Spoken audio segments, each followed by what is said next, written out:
My husband found the land on a Tuesday in October and called me from the side of the road where he had pulled over because he could not wait until he got home to tell me about it. 14 acres backed up against a tree line with a creek running along the eastern boundary and a south-facing slope that he said was perfect for solar, and I said was perfect for a garden, and we were both right. He closed on it 6 weeks later, and we drove out on a cold Saturday morning and walked every inch of it, and he talked the whole time about what it could become. I had learned by then that when he talked like that, the best thing I could do was listen carefully, because the plans he made out loud on walks like that one tended to become real things. He was an engineer by training and a prepper by conviction, and the combination produced a man who did not dream without also calculating and did not plan without also building.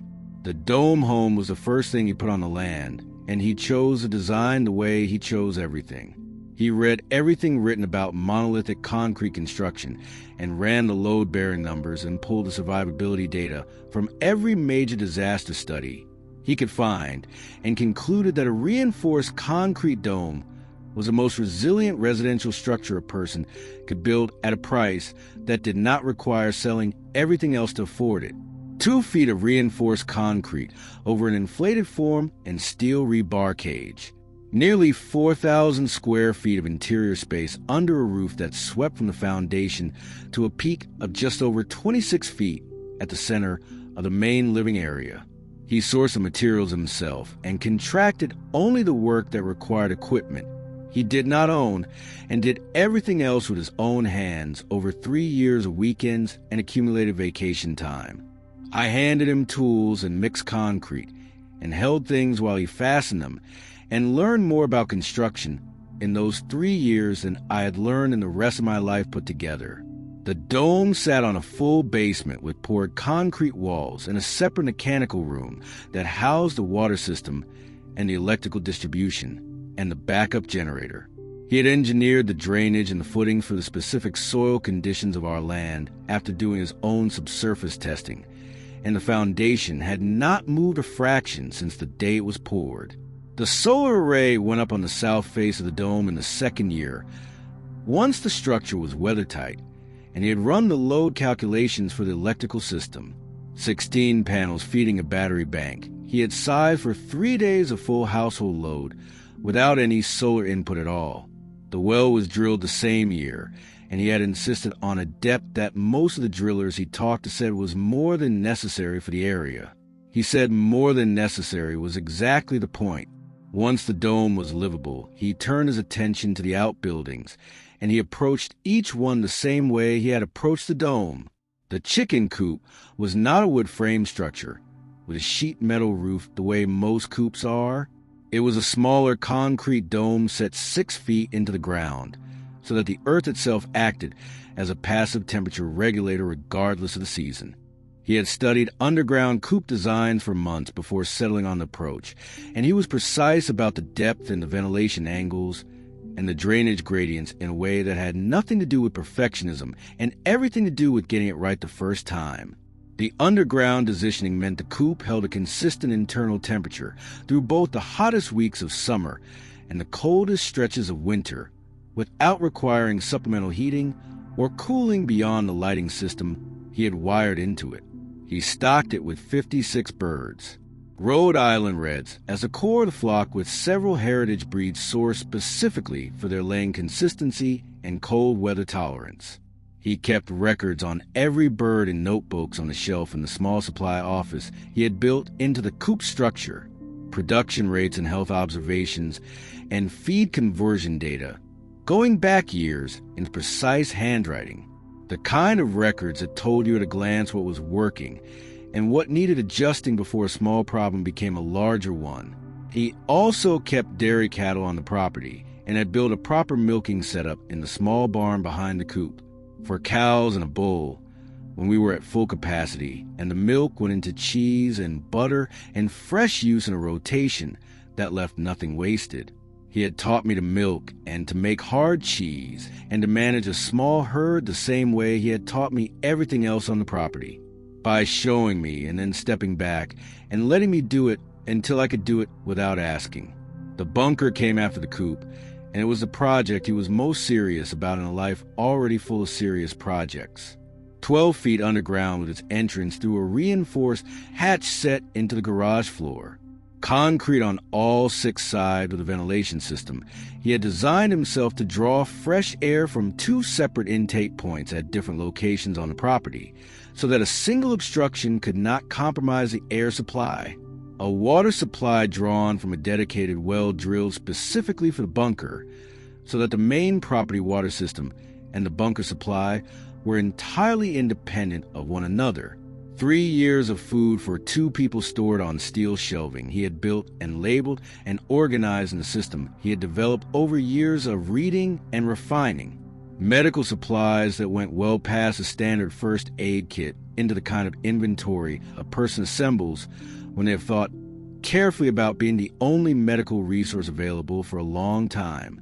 Antibiotics. Prescription medications accumulated carefully over years. Wound care and surgical supplies, and dental tools and pain management.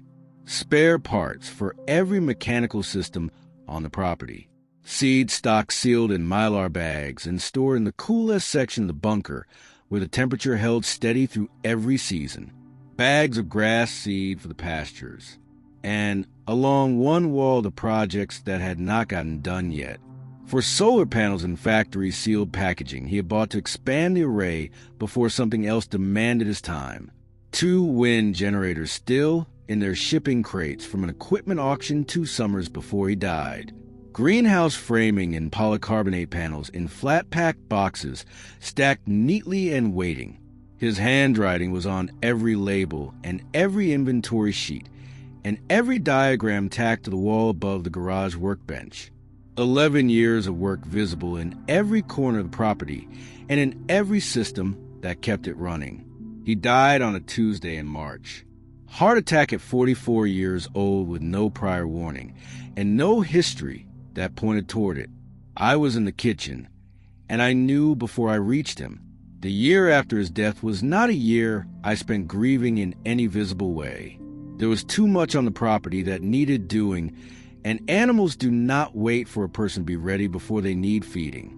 I kept the flock on schedule, and the garden planted, and the systems maintained, and I ran the homestead the way he had taught me to run it, because stopping felt like a different kind of loss, and I was not willing to add it to what I already had. I did not go into the bunker. The bunker was the most of any place on the property, his most serious work. The thing he'd been most deliberate about and most proud of, and I was not ready to stand in the middle of it and start making decisions about what came next. The property had become what he said it would become on that first walk across it, and I had become someone capable of running it by the time he was no longer there to run it with me. A full year passed before I told myself it was time. I chose a Sunday evening in late spring when the light was still good, and brought Scout down with me the way I always bring Scout when I am doing something I would rather not do alone. Biscuit and Fig followed down the stairs behind us after a moment of deliberation. At the top of the way, they always do when the hatch is open long enough. I started on the inventory shelves, pulling items forward and checking dates and writing notes in a fresh notebook I had brought down specifically for the task. His handwriting was on every label. I worked through it methodically for 3 hours, and it was going as well as it could have gone until the ground moved. Not a tremor, not anything I had felt before. The pressure came from above and hit the earth so hard that 2 jars came off the top shelf and shattered on the concrete floor before I had fully registered that something had happened. Scout was on his feet before the sound reached me fully. Biscuit and Fig were behind the shelving in the same instant. I crossed the bunker floor and hit the door lock and put my back against it before I had made a conscious decision to do either of those things. His training had gone in deep enough that my body ran the sequence without waiting for my brain to catch up. The roaring outside built into something that moved through the rock and earth around the bunker in waves that kept building and rolling back for what felt like several minutes before they began to lose force. The ventilation intake pulled something in from above that smelled like heat and char and mineral burn, and I shut the manual damper and switched to internal air recycling without looking for controls because I knew where they were. He had walked me through the sequence until it was automatic, and it was automatic now when it mattered. The debris came after, things impacting the surface above us at irregular intervals for hours, heavy and spread across a wide area based on how the sound traveled to the concrete and the rock. I sat on the floor with Scout against my side and kept one hand on the lock and listened and waited. Biscuit found my lap at some point and Fig pressed against my back, and the four of us sat in the sealed bunker in the dark while the world finished doing whatever it was doing above us. I did not open the door until the impacts had been completely silent for a long stretch, and then I waited longer than that before I moved.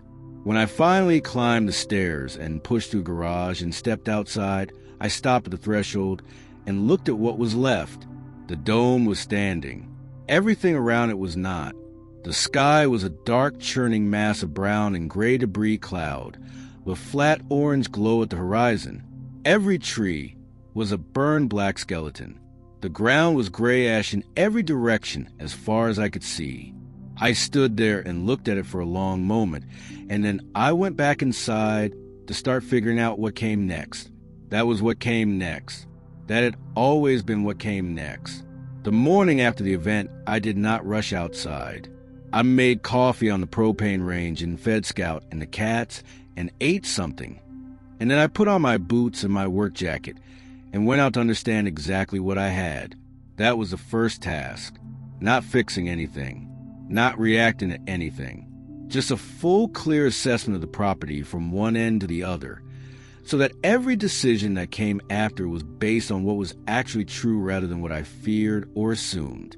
I started at the dome itself and worked outward from there. The south and west faces had taken the worst of the surface heat, and the concrete was scorched dark in those sections with chalky, altered texture across the outer layer. I pressed my palm flat against the worst of it and felt solid material beneath. The damage was surface only. The structural concrete below the scorched layer had not been compromised. The windows were gone entirely. Every frame had warped beyond salvage and heat, and the glass had either shattered outward or simply ceased to exist as glass in the temperatures that had moved across the property. The tarp coverings I had put up the previous evening were doing their job well enough for now, but window frames were going on the repair list as a near-term priority. The entry door had warped in its frame but still seated and locked, which told me the steel core had held even when the outer surface had taken heat damage. I noted it and kept moving. The north side of the dome had less direct damage because the terrain on that side had provided some shielding from the initial blast direction. The concrete there was discolored from ash and heat, but the surface texture was intact, and the basement access door on that side opened and closed normally. I went through the basement and checked the mechanical room. The water pump was running. The pressure gauge was reading normal. The battery bank was at reduced charge because several of the solar panels had taken damage, but the system was drawing current from what remained the array, and the bank was not empty. I turned on every tap in the mechanical room and got clean water from all of them, and noted that as the most important single fact of the morning. Running water meant the well casing had held, and the pump was intact, and the filtration system was doing its job. That one fact changed the difficulty of everything that came after it. The garage was next, and I went through it the way he would have gone through it, methodically and completely without skipping anything. The metal roof had buckled along one section near the ridge, but the walls were standing and the roll-up door opened without difficulty. Inside, everything was where it had always been. The solar panels in their factory-sealed packaging along the left wall undamaged. The wind generator crates on the right side intact with all their hardware. The greenhouse framing and polycarbonate panels in their flat packs against the back wall. The grass seed bags stacked in the corner. The alfalfa hay bales in their row along the side wall. His tool wall completely undisturbed with every tool in its place on the pegboard exactly as he had left it. His diagrams tacked above the workbench. Everything in that garage was waiting, and I took note of all of it and left it where it was and moved on. The pasture fencing had taken significant damage throughout. Posts burned down in multiple sections and wires sagging, or down entirely where the posts had failed beneath it. I walked the full perimeter of both the east and west pastures and counted the damaged sections and noted which ones were priority repairs and which ones could wait. The soil underneath the ash layer was what I needed to know about, and I pushed through the ash with a fence post in 3 different spots across the east pasture and found viable ground below the surface burn in all 3 locations. Scorched on the very top, but alive below that. The grass seed in the garage was going to matter more than I had thought when I first saw it sitting there this morning. The water trough in the east pasture was intact, and the float valve confirmed pressure in the supply line when I tested it manually. I noted it and kept moving. My cows were in the east pasture when the event hit, and I found what was left of them on my way back from the fence line check. I noted the loss and kept walking. The coop was the last stop on the property walk, and I had saved it for last deliberately, not because I was dreading it, because I wanted the full picture of everything else already assembled in my head before I went down those stairs, so that whatever I found could be placed correctly in the overall situation. I pulled the entrance hatch and went down into the familiar smell of the flock and stopped at the bottom of the stairs and let my eyes adjust to the battery backup, lighting running along the lower wall. The upper section of the coop near the roost bars was where the losses were concentrated. The birds that had been at height when the shock wave hit had taken the full force of the pressure and heat that had pushed down through the ventilation system in the seconds before the automatic dampers engaged. Those birds had not survived, and I moved through that section quickly and counted what was there and kept going. The lower section told a completely different story. The birds that had reacted to the initial concussion by flying down to the floor had put the earth and the concrete above and around them between themselves, and the worst of what came through, the underground construction that he had been so precise about had done exactly what he had designed it to do. The birds pressed into the corners along the base of the walls had fared better still. The ones that had gone deepest into the tightest spaces had the best survival rate of any group in the coop, and the birds that had pushed themselves into the space beneath the stairs were almost entirely unharmed. 8 birds had found that space, and every one of them was standing and alert when I reached them. The stairs had acted as a physical deflector, and the tight enclosed space beneath them had shielded those birds from the pressure and heat that had moved through the upper sections of the coop. I worked through the entire coop from one end to the other and counted everything that was on its feet. 23 birds, 2 roosters, out of 56. I checked each survivor individually. 3 had heat damage to their combs and wattles that needed cleaning and treatment. The other 20 were physically intact with no visible injury beyond the behavioral stress that shows in a bird as reduced activity and dull eye response. That would resolve with time and routine.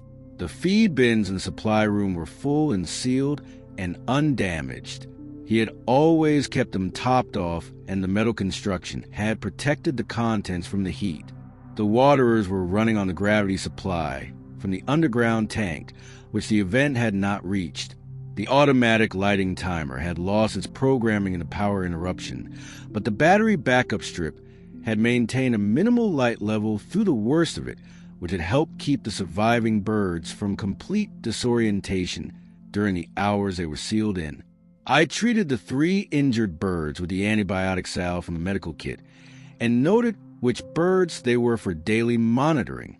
I filled the feeders and reset the lighting timer on the battery backup and went back up the stairs and closed the hatch. 23 birds was not 56, but 23 Rhode Island Reds on a consistent schedule would produce eggs, and those eggs were the protein foundation the household ran on, and that foundation was intact. I stood outside the coop hatch in the ash and looked at the full picture I had assembled over the course of the morning. The dome was standing and structurally sound. The water was running. The power was reduced but functional. The garage was intact with everything in it. The fencing needed repair. The cows were gone. The flock was at less than half strength, but alive and on a working food and water supply. The bunker below was fully stocked. The pantry above it was stocked. The situation was hard in every direction I looked. It was not unsurvivable. I went inside and started the repair list. The repair list, by the time I sat down with it that evening, was longer than I wanted it to be, but shorter than I had feared it might be when I first stepped outside that morning. Window frames are the most pressing because ash was getting around the tarp edges in any wind, and ash inside the dome was a daily cleaning problem that compounded quickly. The tarp solution was temporary, and I gave it a week before I came up with something more permanent using materials from the garage.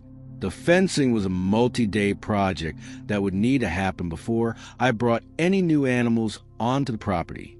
No point repairing a fence with nothing in the pasture, but I needed to know the full scope of what was needed before I could plan the timeline. The coop medical checks were going on the daily morning routine immediately. 3 birds with heat damage needed monitoring every day until the wounds were clearly healing and not showing signs of infection. That was a non-negotiable addition to the schedule regardless of what else the day required. The solar array needed a full inspection to understand exactly which panels were damaged and which were intact, and what the actual output capacity was versus what the charge readings were telling me. The battery bank readings gave me a current number but not a projected number, and I needed both to plan power usage correctly going forward. I ate dinner at the kitchen table that evening with Scout at my feet and Biscuit on the counter, and Fig moving through the room on her own itinerary, and I read back through the notes I had taken during the property walk. Every line of it was solvable. None of it was going to be solved quickly or easily or without full days of hard work, but all of it had a path through it, and that was what I needed to know before I slept. He had built this property to be manageable by a person who understood it, and I understood it. That was the full extent of what I needed to carry into the next morning, and it was enough. I also added one more item to the bottom of the list before I closed the notebook. Beyond the property line. I had not gone past the fence today. I had not needed to, and today was not the day for it. But at some point in the coming days, I needed to know what the wider area looked like, whether the neighboring farms had anything left, whether there were resources out there that could change the shape of my situation in a meaningful way. That item stayed at the bottom of the list for now. Everything above it came first, and there was enough above it to fill several full days of hard work before I needed to think about what sat below it. The fence repairs took 2 full days, and I did not rush them. A fence that fails when you have animals depending on it is worse than no fence at all because it gives you a false sense of security, and I was not interested in false senses of anything. I pulled every compromise post and drove new ones from the stock in the garage and rest-strung the wire sections that had come down and checked every remaining post by hand before I moved on from it. By the end of the second day, the east and west pastures were secure, and the perimeter of the main property was solid enough to hold whatever I brought back onto it. The window frame repair came next, and I solved it the same way I solved most problems on this property, which was to look at what was already in the garage before I decided what I needed from somewhere else.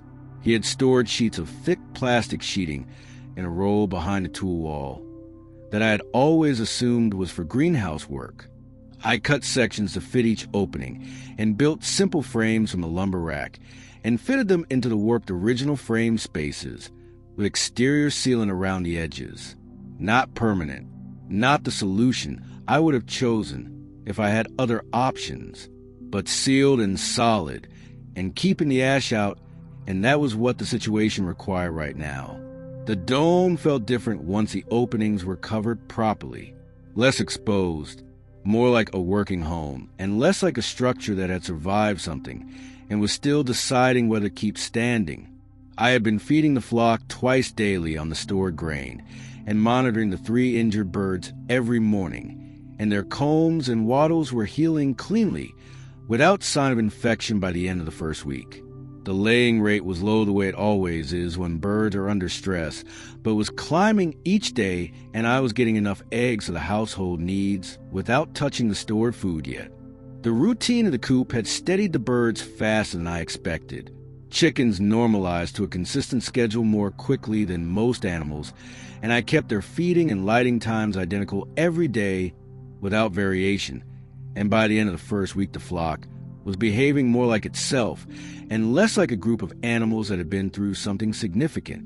On the fourth day after the event, I went past the property line for the first time. I took Scout, and I took the rifle from the safe, and I went east along the road grade buried under ash that connected the homesteads in this area.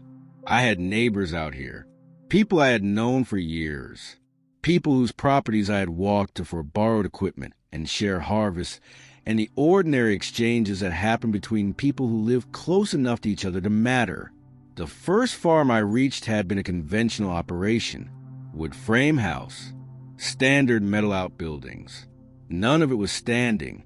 The house was ash and rubble, and the outbuildings had collapsed inward, and the fields were gray in every direction. I walked the site completely and found nothing living and nothing salvageable that I could not source more easily from my own property, and I kept moving. The second farm was the same. 3 generations had worked that land, and there was nothing left of any of it that told you anything had ever been there at all beyond the grade of the cleared fields under the ash. The third property was further out, and I almost turned back before I reached it because the walking was slow in the ash and the light was not going to last indefinitely. Scout kept moving ahead of me, and his body language was forward and interested rather than turned back toward home, and I trusted that enough to keep going. The farmhouse on the third property was gone the same as the others, but the barn was different, and I saw it from the road before I reached the gate. A Quonset hut, a large one with a curved corrugated steel roof that arched from ground level on both sides and ran the full length of what looked like a serious working barn. The curved geometry had done what curved geometry does under extreme pressure loading. It had deflected rather than resisted, and the structure was standing intact, while everything around it on the property was destroyed. I could hear something inside before I got the side door open.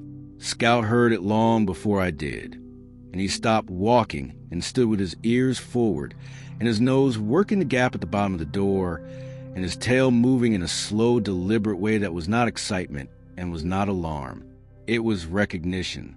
Large animals. Alive.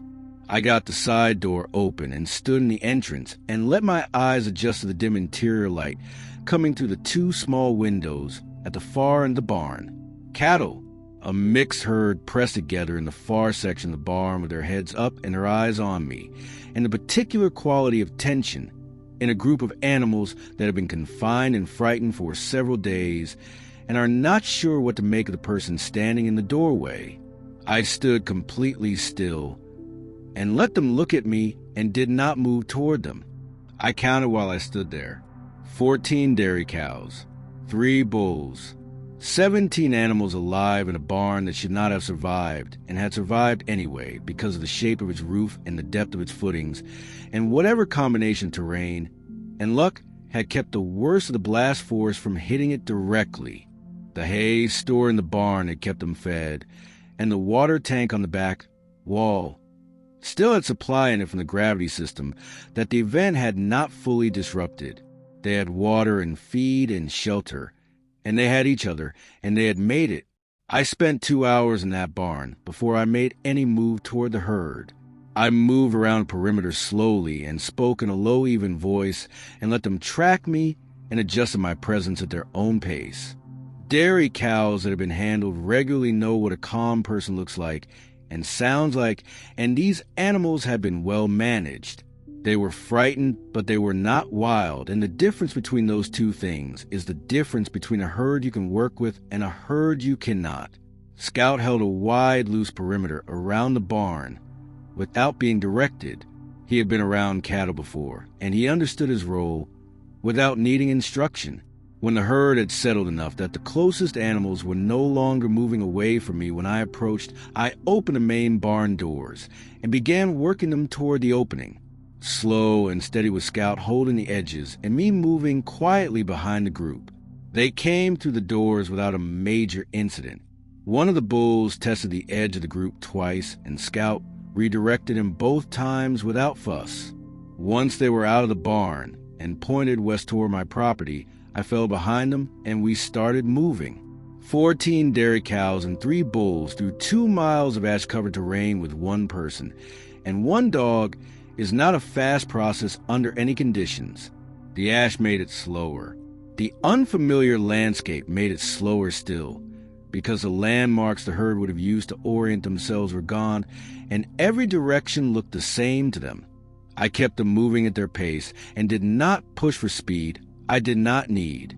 Getting them home in one piece was the goal, and rushing a herd in uncertain terrain is how you end up with animals scattered across a landscape. You cannot search effectively. We reached my property gate as the dim orange sky was fading toward its version of dark, and I got them through the gate and into the east pasture, which I had specifically repaired first because I had been thinking about this possibility since I saw the Quonset hut from the road. The water trough in the east pasture filled when I opened the supply valve, and the cattle went to it immediately and drank for a long time. I stood at the pasture gate with Scout beside me and watched them settle, and noted that I now had a dairy herd on a property with alfalfa, hay in the garage, and intact pastures with viable soil and grass seed waiting to go into the ground. The loss of my own cattle had been a gap in the resource picture that I had not yet figured out how to fill. The gap was filled. I went back inside and started planning the hay runs. The alfalfa hay in the Quonset hut barn was the immediate feed solution, and getting it back to my property before the cattle exhausted what remained in the east pasture shelter was the next priority. I started the hay runs the following morning. The hand car from the garage held 2 bales at a time loaded flat, and I made the 2-mile round trip 4 times the first day. 8 bales was not enough to put my mind at ease, but it was enough to confirm the round trip was manageable and that the hay in the Quonset barn was in good condition. The bales that had been stacked against the interior walls of the barn had taken no moisture damage, and the hay inside them was dry and clean, and the cattle ate it with the focused appetite of animals that had been subsisting on whatever was left in the barn feeders for several days. The second day I made 5 runs, and by the end of that second day, I had enough alfalfa stacked in the east pasture shelter to sustain the herd for weeks while I worked on the longer-term feed solution. The grass seed went into the east and west pastures on the morning of the 4th day after I brought the herd home. I worked the ash layer back from the soil surface in rows using the broad garden rake from the garage, and pressed the seed into the exposed soil and watered it from the pasture supply line immediately after. He had bought good seed and stored it correctly, and I trusted it to do what it was designed to do given reasonable conditions. The soil below the ash was viable, and the moisture from the water line would carry the seed through the germination window if I kept the watering consistent. It would be weeks before there was grazing growth, but the direction was established, and the alfalfa would bridge the gap. I rotated the herd between the east and west pastures every few days to spread the grazing pressure across both fields and keep the soil disturbance from concentrating in one area. The bulls required more attention than the cows in those first days. 3 bulls in a new environment with a herd they have been confined with under stress is a combination that requires watching. I moved animals between sections of the pasture once to reduce pressure before it became a problem. And by the end of the first week, the herd hierarchy had sorted itself out, and the pasture was running quietly. Scout had taken on the pasture perimeter check as his own task, and the herd responded to him the way a well-managed herd responds to a dog has learned to read as calm and consistent. I had more cattle than I needed for the long term, and I knew it. 17 animals on pastures that were recovering rather than established was a stocking rate I would need to address, but that decision and everything involved could wait until the immediate situation was stable. The hay was moving, The grass seed was in the ground. The herd was settled. That was enough for this part of the problem. The solar panel installation was the project I had been building toward since the first morning I walked into the garage and confirmed everything was intact. Reduced power was manageable in the short term, but it was not a foundation I could run the homestead on indefinitely, and the panels and the wind generators sitting in the garage were the difference between a temporary situation and a sustainable one. I pulled his diagrams off the garage wall and spent an evening studying them at the kitchen table before I touched anything. He had drawn them with the detail of a man who intended to install the system himself, and who also understood that if something happened to him, the diagrams needed to be clear enough for someone else to follow. Every measurement was noted, every connection labeled, every bracket position marked relative to fixed reference points on the dome surface. He had known I might be the one reading these someday, and he had drawn them accordingly, and I sat at that table and felt the full weight of that fact before I put the diagrams down and went to bed. The next morning, I started with the roof mounting hardware.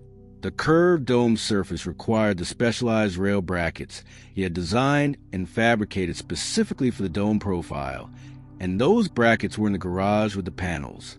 Getting them up the curved surface of the dome required rope and pulley system rigged from the peak anchor point he had installed during the original construction for exactly this kind of maintenance work.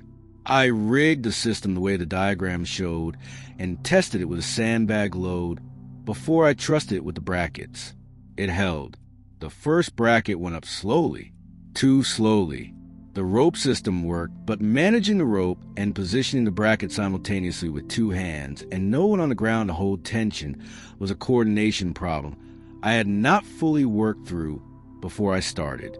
I came back down and thought about it for 20 minutes and went back up with a different rope configuration that let me clip the bracket to the guideline at each stage so my hands were free to position and fasten. That worked. It was still slow, but it was controlled, and control was what I needed it to be. I got 2 brackets up and secured on the first day, and my arms told me clearly at the end of it that 2 was the correct number for one day. The dome surface was not a comfortable working environment. The curved geometry meant there was no flat section to rest on, and every position required active muscle engagement to maintain, and the concrete surface itself offered limited grip, even with the rubber sole boots I was wearing. I worked carefully and did not rush any fastening, and came down the rope system each time I needed both hands for something that could not be done one-handed. The second day I got 3 more brackets up, and by the end of that day the rail system was complete, and I could see from the ground how the finished array was going to sit on the dome surface. He had positioned it to maximize the southern exposure, while keeping the profile low enough that the dome shape itself provided some wind shielding for panels during high wind events. The man had thought about everything. The panels went up on the 3rd day, lighter than the brackets and easier to handle on the rope system because they were designed to be clipped into the rail and slid into position rather than held in place while being fastened.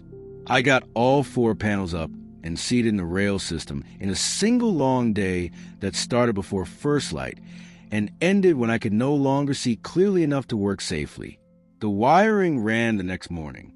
He had left enough slack in the existing conduit run from the roof to the mechanical room for exactly the number of additional panels he had planned to add, and the junction into the existing combiner box was straightforward once I had the diagram in front of me and the right tools in hand. I made the final connection in the mechanical room and watched the charge controller display update to reflect the new input. The numbers on the display were significantly better than anything the reduced original array had been producing since the event. I stood in the mechanical room and looked at the display for a moment and then went back outside to start on the wind generators.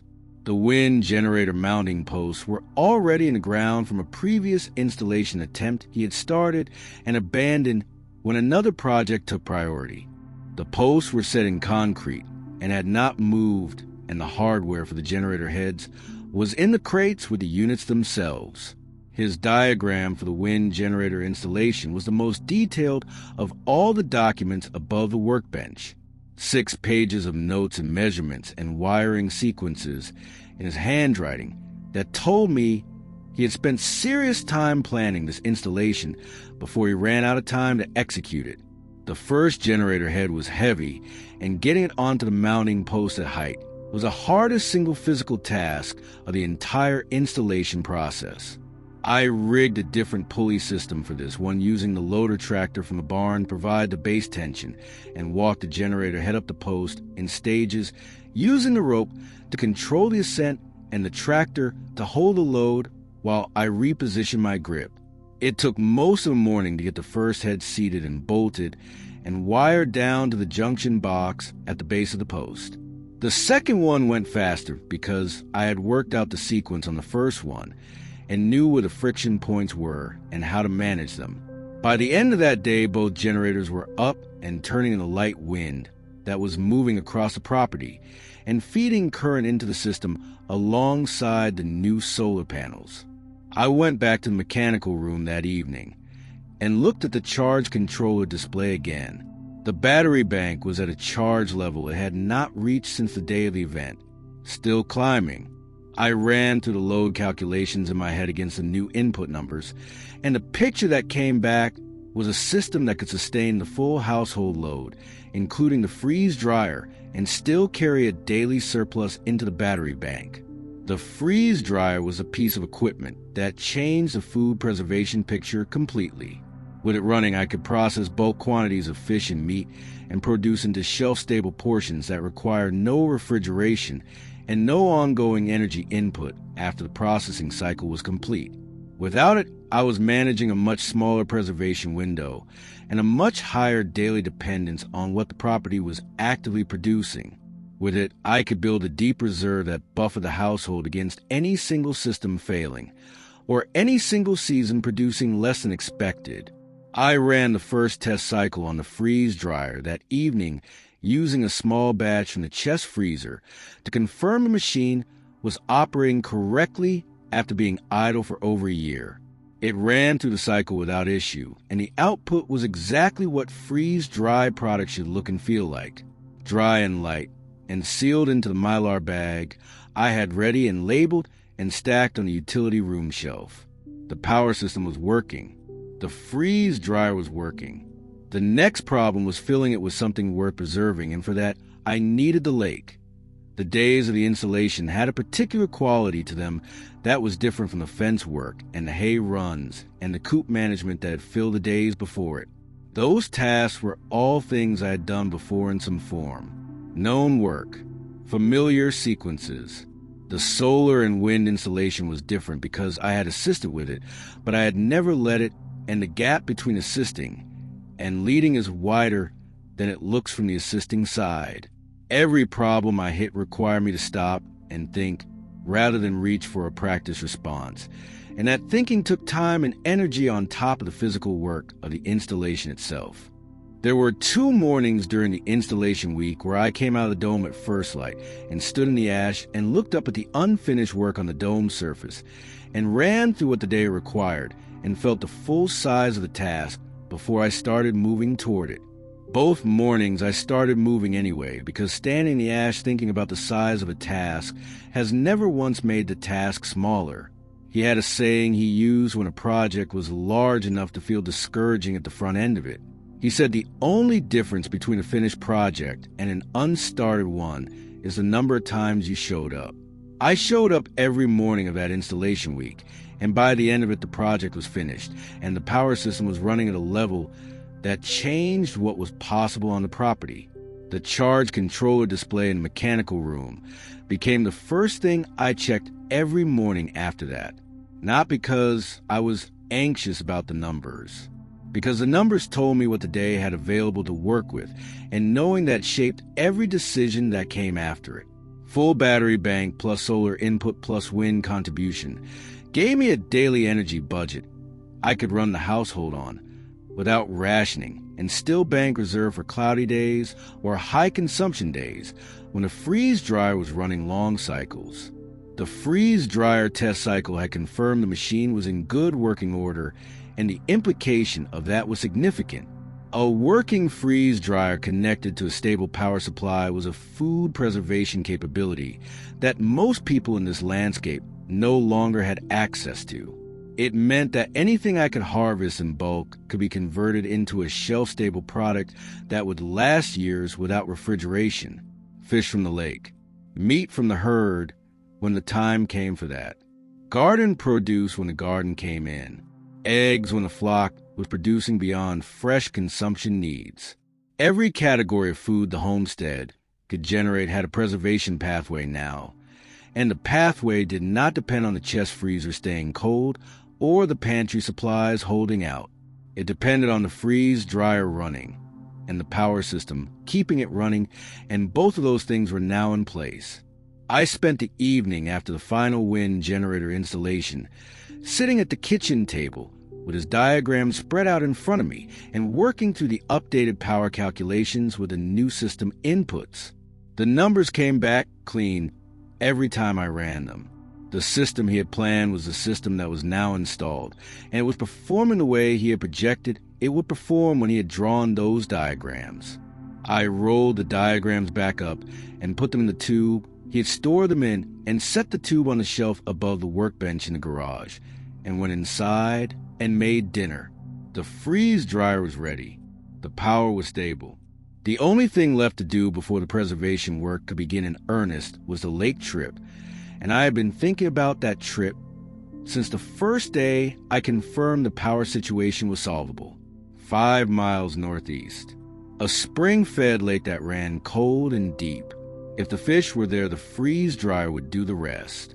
The lake trip required a full day, and I planned it the way I planned anything that took me off the property for an extended period. The animals needed to be set before I left.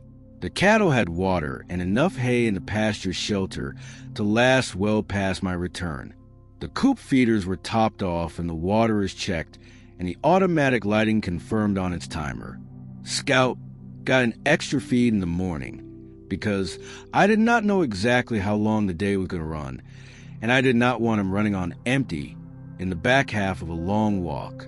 I loaded the pack frame with 2 empty dry bags of my full tackle kit, and the fish cleaning gear, and a day's worth of food and water for myself, and we left before first light while the sky was still in its version of dark.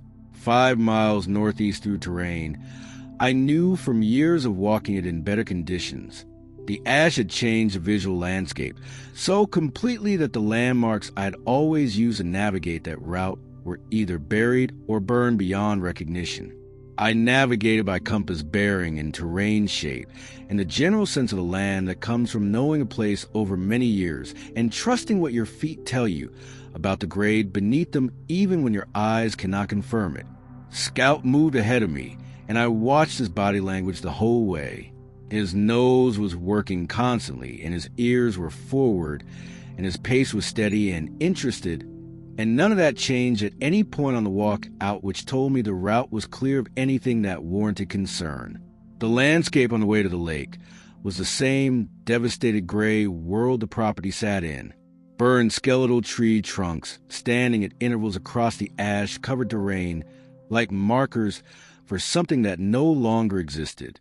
The creek that ran across the route 2 miles out was still running, and I stopped to filter water and let Scout drink, and noted that the creek water was cleaner than it had been in the first days after the event. Still not clear, but moving in the right direction. We reached the lake in just under 2 hours. I smelled it before I saw it. The cold mineral smell of deep water that had not been touched by the heat the way the surface landscape had been. The lake came into view through the burned tree line, and I stopped at the edge of the bank and stood there for a moment. The surface had a thin layer of ash floating where the water was still, but the body of the lake itself was intact, deep and cold and dark in the center, where the spring feed kept the water moving from below.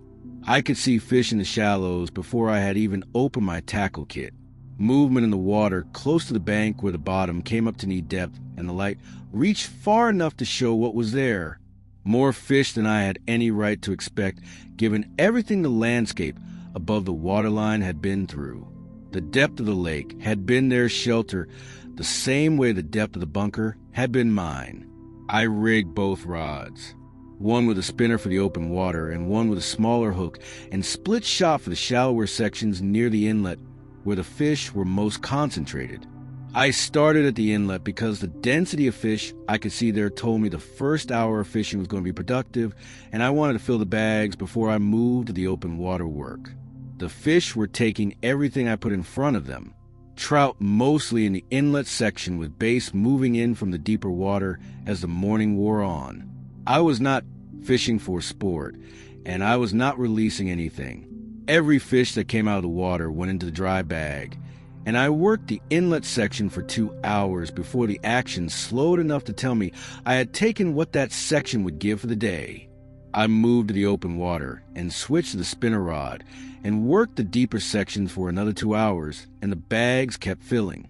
Scout sat on the bank the entire time with the focused patience of a dog who has learned that waiting near water tends to produce something worth eating. I cleaned fish at the water as I went rather than letting them pile up unprocessed, and the flat rock I used as a cleaning surface was covered with scales and awful by the time I finished the open water section. By midday, I had both dry bags packed tight with clean fish portions, and the pack frame was carrying a load I felt in my shoulders and lower back on the first steps away from the bank. I ate lunch sitting on a rock above the waterline and looked at the lake and thought about what I was carrying and what it meant for the next several weeks. The freeze dryer back at the dome could run the fish down to shelf-stable product that would keep for years in sealed mylar. Long-term protein for Scout, and the cats covered well past any planning horizon I could currently see. A supplement to my own diet that reduced the pressure on the garden and the cattle for direct food production. The lake was a resource that had survived the event largely intact, and as long as I did not overfish it, the population would sustain itself and keep giving. I was not going to overfish it. I had taken what I needed for this trip, and I would take what I needed on the next one, and no more than that. The walk home was slower than the walk out. The load on the pack frame was significant, and the ash underfoot made every mile take longer than level firm ground would have. Scout ranged a little wider on the way back than he had on the way out, and I let him work because his energy was good, and the wider range gave me earlier notice of anything on the route. He stopped once on the far side of the creek, crossing, and stood with his nose on a flat rock above the waterline. I came up beside him and looked at what he was reading. Fish remains on the rock. A clean processing site. Someone had cleaned fish here recently enough that the remains were still identifiable and had not been fully worked over by whatever scavengers were operating the area. The cuts were deliberate and practiced. This was not an animal kill. Someone who knew how to clean a fish had stood at this rock and done exactly what I had done at the lake bank that morning. I looked up and down the creek in both directions. Nothing moving. No sound beyond the water. Scout finished reading the rock and looked up at me, and I looked at the site for another moment and then shouldered the pack frame and kept walking. Someone else was out here finding food the same way I was finding food. That was a fact about the landscape, and I filed it as a fact and did not follow it anywhere it did not need to go. I got back to the property in the last usable light and went straight to the utility room and started processing. The chest freezer took the bulk of the load first. Everything that would not fit in the first freeze dryer run went into the freezer to hold until I had the capacity to process it. The freeze dryer took its first full load of fish that night, and I set it running before I went to bed and let it cycle through overnight. The power draw of the freeze dryer was the largest single load on the system, and I had planned the day accordingly. No dishwasher, no washing machine, no water heater running on its standard cycle. Every non-essential load was off while the freeze dryer ran, so that the full available current was going into the processing cycle and the battery bank was not being drawn down by competing loads. Managing the power system was not complicated, but it required daily awareness of what was running and what the current input was and what the bank level was before adding load. A day with strong wind and full solar input could run the freeze dryer and maintain the essentials without touching the battery reserve. A still overcast day required choices, and I made those choices every morning based on what the charge controller was telling me rather than on what I wanted to run. The freeze dryer finished its first cycle before morning, and I pulled the trays and sealed the output into Mylar bags and stacked them on a utility room shelf and reloaded the machine with the next batch from the freezer before I went to do the morning animal checks. The shelf was starting to fill. That was the point. That was exactly the point that I ran 2 more freeze dryer cycles working through everything in the chest freezer until the entire lake hall was processed and sealed and on the shelf.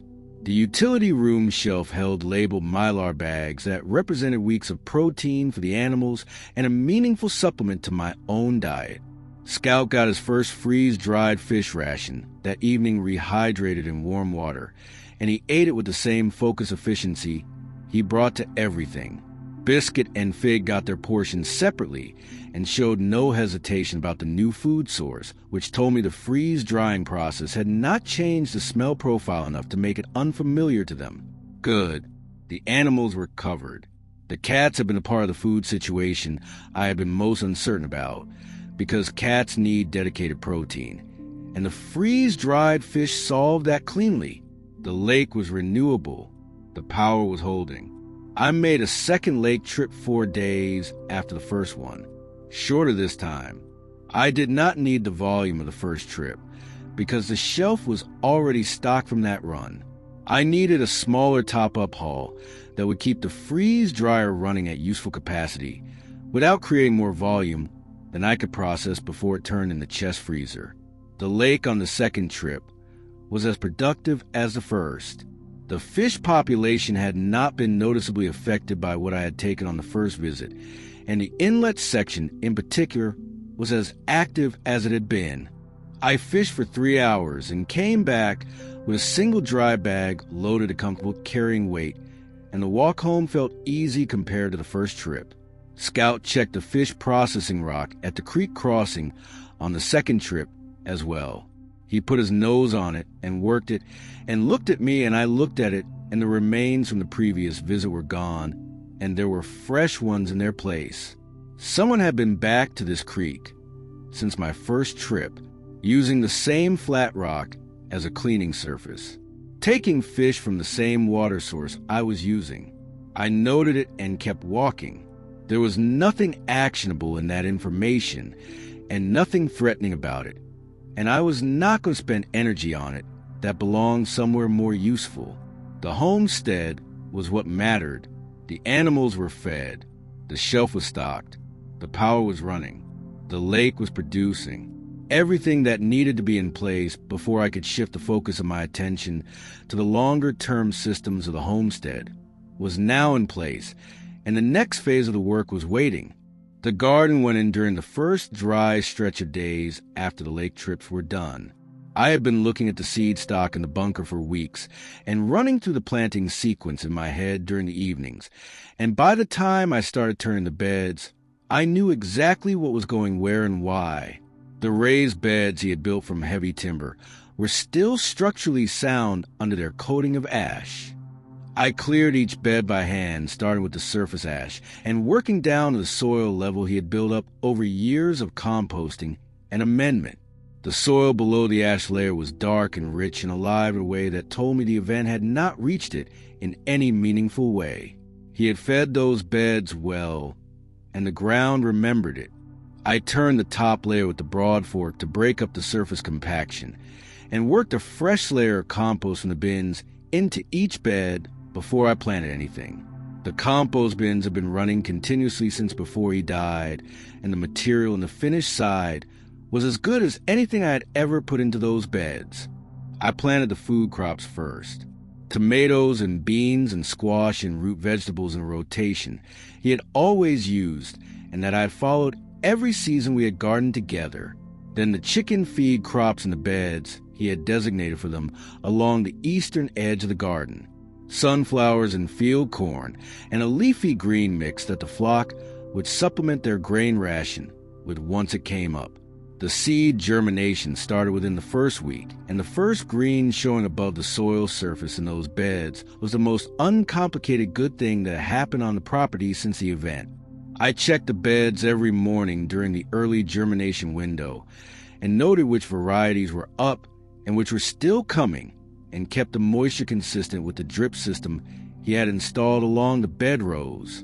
The flock noticed the garden activity the way chickens always notice when something is happening near their coop, and their behavior settled further as the routine of the garden added another fixed point to the daily schedule they could orient around.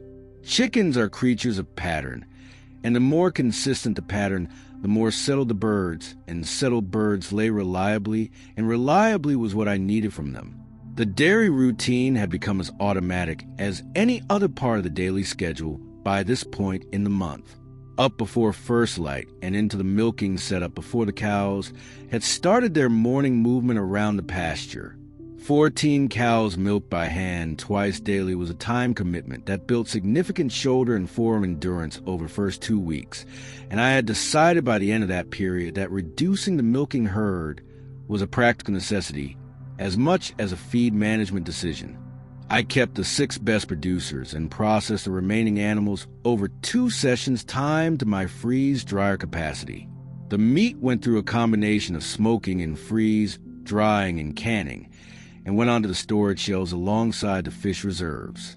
The 6-cow milking herd was a manageable twice-daily commitment that produced more fresh milk than I could use without processing, and the excess went into butter and hard cheese on a weekly cycle. The cold room shelf was filling with wax rounds of hard cheese that would keep for months, and the butter went into the chest freezer in measured portions. The food system on the homestead was layered in a way that he had always said a real food system needed to be layered. Fresh eggs daily, fresh milk daily, preserved fish and meat on the utility room shelf, canned and jarred goods from the pantry and the bunker, garden vegetables coming in at increasing volume as the weeks passed. Each layer supported the others, and the whole was more stable than any single part of it. The pasture grass had established well enough in the east field by the end of the month to support the reduced herd on half-day grazing rotations without supplemental hay during the grazing window. I watched the 6 remaining cows move out onto recovering grass on the first full grazing morning, and noted the improvement in their movement and energy compared to hay-only weeks. The alfalfa stores in the garage were still substantial and would carry the herd through any period where the pasture could not. The greenhouse framing and panels were still in their flat packs against the back wall of the garage, exactly where they had always been. I walked past them every time I went in for tools or supplies, and I always noted them and always kept walking. That project required 2 people, and I was one person, and that was simply the current state of things. The time for that project was not now. The power system was the most stable it had been since before the event. The battery bank was reaching full charge by mid-morning on most days, and the wind generators were contributing a consistent baseline through the overnight hours that meant I was not drawing the bank down concerning levels even on the days when the solar input was reduced by the debris layer overhead. I had worked out a weekly schedule for the high-draw appliances that kept the freeze dryer and the washing machine and the dishwasher from competing for current on the same day. Freeze-dryer days were freeze-dryer days only. Laundry and dishes ran on the days between. The schedule was simple and it worked, and I followed it without deviation because the power system rewarded consistency and punished carelessness. Scout had settled into the full homestead routine in a way that made every part of it run more smoothly than it would have without him. He moved through the morning checks with me and covered the pasture perimeter on his own initiative and sat outside whatever space I was working in and waited with the particular patience of a dog who has decided that where you are is where he needs to be. Biscuit had claimed the cold room as her primary territory. Fig preferred the dome living space and the kitchen counter and showed up in the cold room only when something that required her personal inspection. Both cats were eating well and hunting actively in the outbuildings, and the evidence of their work showed up regularly in the corners of the garage and the coop supply room. The homestead at the end of the first month was not what it had been before the event. It was running on different systems and different rhythms, and with one person doing the work that had always been divided between two. But it was running. Every system was functional. Every animal was fed and stable. The food stores were deep and getting deeper. The garden was in and coming up. The power was holding. The coop was producing at a rate that had climbed steadily through the month as the flock settled fully into the post-event routine. The 3 birds I had treated for heat damage in the first days had healed cleanly and were back in full production alongside the rest. 23 birds laying on a consistent schedule produced more eggs than I could use fresh, and I had begun water glassing the surplus in hydrated lime solution to build a long-term egg reserve that did not require refrigeration. A clean egg in lime solution keeps for up to a year, and the crocks I had set up in the cold room were filling steadily with eggs that represented preserved protein on a timeline that extended well past the end of the current season. He had stored the lime specifically for this purpose, and the bag of it on the cold room shelf had his handwriting on the label the same as everything else on this property that mattered. The bunker inventory I had been updating since the first week of the event was current and accurate, and I read through it once a week the way he had always done. The deep stores were largely untouched because the fresh systems on the property were producing enough that I had not needed to draw significantly on the long-term reserves. That was exactly how the system was supposed to work. The fresh production carried the daily load, and the deep store sat behind it as a buffer against anything the fresh systems could not cover. Both layers were intact, and the margin between what the property was producing and what it was consuming was widening rather than narrowing as the weeks passed. The sky had been changing in a way that was slow, but measurable across the month. The debris layer overhead was not clearing in any dramatic sense, but the quality of the light coming through it was different from the first days. Less flat orange. More variation in the color and intensity through the course of a day. There had been 2 afternoons in the past week where something close to direct sunlight had broken through for a period of minutes and landed on the domed surface and the garden beds and the ash-covered ground in a way that was different from anything the sky had offered since the night the event happened. I had stood in the garden both times and let it land on my face and noted it without making too much of it. The sky was doing what the sky was going to do on whatever timeline the atmosphere required, and my job was to keep the homestead running underneath it regardless of what it was doing on any given day. The seed stock from the bunker had performed exactly as well as he had always said good stored seed performs when it is given proper conditions. The germination rates across the food crop beds were strong, and the plants were at a development stage that told me the harvest timing was going to fall within a useful window before the season changed. The chicken feed beds were ahead of the food beds in their development because I had planted them first, and the flock was already supplementing their grain ration with fresh greens pulled from the most advanced rows.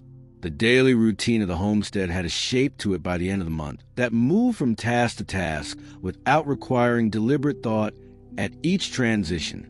The sequence was simply what the day was, and I moved through it the way you move through any routine that has been repeated enough times to become physical memory.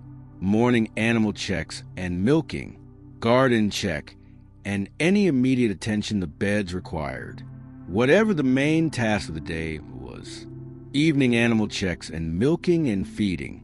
Whatever the freeze dryer or the preservation work required before bed. It was a full day every single day without exception, and I did not find that difficult. Full days with clear tasks are not difficult. They are exactly what a homestead is and what I had been built for. 1 month into the end of everything, and the homestead was standing and the animals were fed and the stores were deep and I was still upright and working every day, and that was the whole of it. That I was standing at the pasture gate doing the evening check with Scout beside me when I looked up and saw a man standing at the edge of the driveway with a large German shepherd sitting at his heel. He was looking at me and he was smiling, and the dog beside him did not move,